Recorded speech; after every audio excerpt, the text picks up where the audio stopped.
Nyalande ɗiɗi jibinagol kawnigol. Théophile bandam mo kursinmi mboɗo miɗo windanma golwole deggodirɗe e hakkude men mbaɗirmi ɗum ko beele oɗon mbawa heɓtinde gonga gonɗo e jangɗele ɗe keɓɗon ɗe.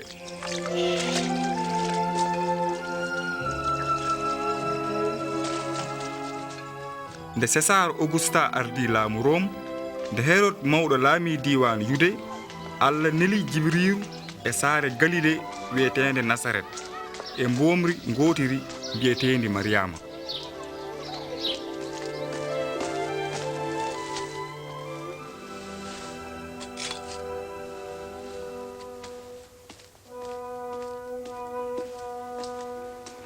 goto hul Mariama gati Allah waɗanimo moƴƴere ma aɓam reedu jibina ɓiɗɗo gorko guindira ɗum Yeesu.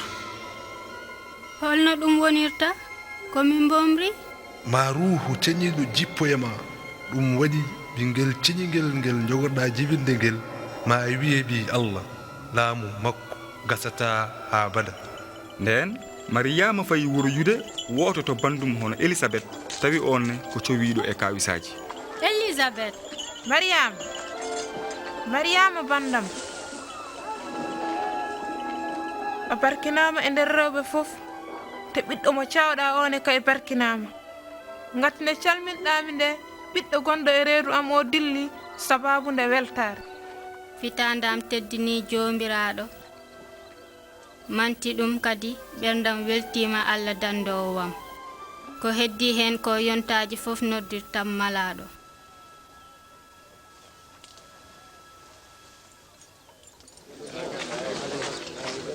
Saretnaɓe gande César Auguste hono lamɗo yamiri yo bintel waɗe e nder diwanuji jimali Galilée e Yude fof yimɓe fof ina poti windetoyade goto fof e wuro ɗo jibina.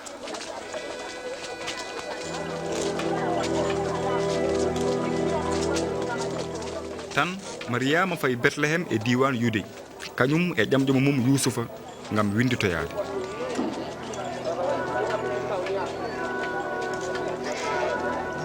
kono ɓe ngalano ɗo ɓe jippi ko ɗum waɗi ɓe jippoyi nder gambal gotal ina ɗon.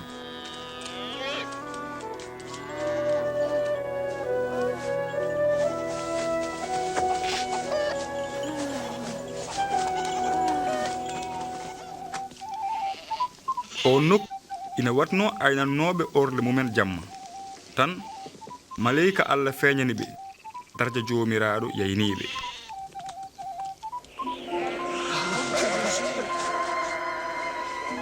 on jibinanama hande e saare Dawda he dandowo almasihu jomiraɗo.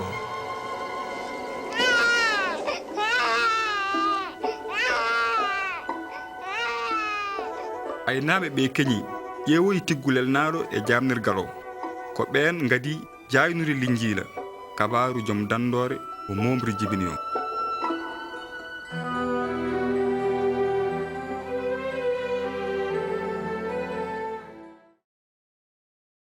holko poɗɗen ñembude e mbomri mbiyeteni Mariama ndi?